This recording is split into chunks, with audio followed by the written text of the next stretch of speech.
بسم اللہ الرحمن الرحیم۔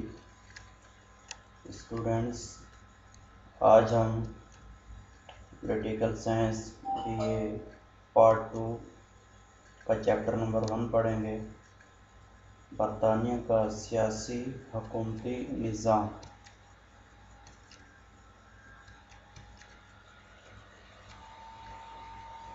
برطانیہ کا سیاسی حکومتی نظام۔ سوال نمبر 1، برطانوی کابینائی نظام کی اہمیت بیان کیجیے۔ جواب اس کا یہ ہے، دارالعوام کے انتخابات کے بعد بادشاہ یا ملکہ اکثریتی جماعت کے قائد کو حکومت کی تشکیل کی دعوت دیتا ہے۔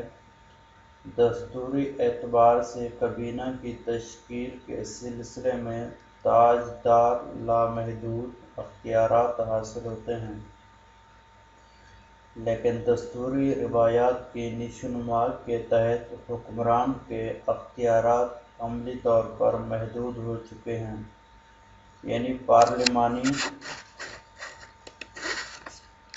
پارلیمانی نظام کے اصول کے مطابق تاجدار پر لازم ہے کہ وہ اکثریتی جماعت کے قائد کو کابینہ بنانے کی دعوت دے۔ اگر جماعت کو ایوان واضح اکثریت حاصل نہ ہو تو ایسی صورت میں حکمران مؤثر کردار ادا کر سکتا ہے۔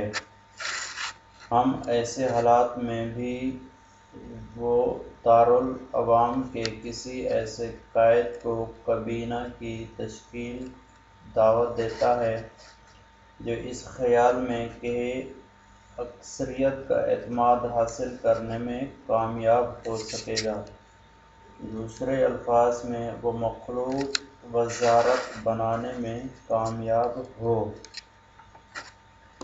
اس سلسلے میں جو فیصلہ کرتے وقت جو تاجدار عموماً رائے عامہ اور سیاسی جماعت کے رجحانات کو مد نظر رکھتا ہے۔ سر رابرٹ والپول کی وزارت عظمیٰ کے دور سے آج تک ہر وزیر اعظم پارلیمنٹ میں پارٹی تنظیم کا بھی نگران ہوتا ہے، جبکہ پارٹی تنظیم دارالامر کے بجائے دارالعوام میں تشکیل پاتی ہے۔ برطانوی کابینہ کی اہمیت کا ایک اور پہلو، وزیر اعظم کو وزراء کے چناؤ میں کامل اختیار حاصل ہوتا ہے، لیکن اس چناؤ پر چند ایک قانونی اور عملی پابندیاں اثر انداز ہوتی ہیں۔ ہر وزیر کے لیے پارلیمنٹ یعنی دونوں میں سے کسی ایک ایوان کا رکن ہونا لازمی ہے۔ برطانوی کابینہ میں اگر کسی ایسے شخص کو بطور وزیر مقرر کر دیا جائے جو پارلیمنٹ کے کسی بھی ایوان کا رکن نہ ہو تو ایسے وزیر کو یا تو 6 ماہ کے اندر ضمنی انتخابات منعقد کروا کر دارالعوام کا رکن بنایا جائے یا اسے دارالامر کی رکنیت عطا کی جائے۔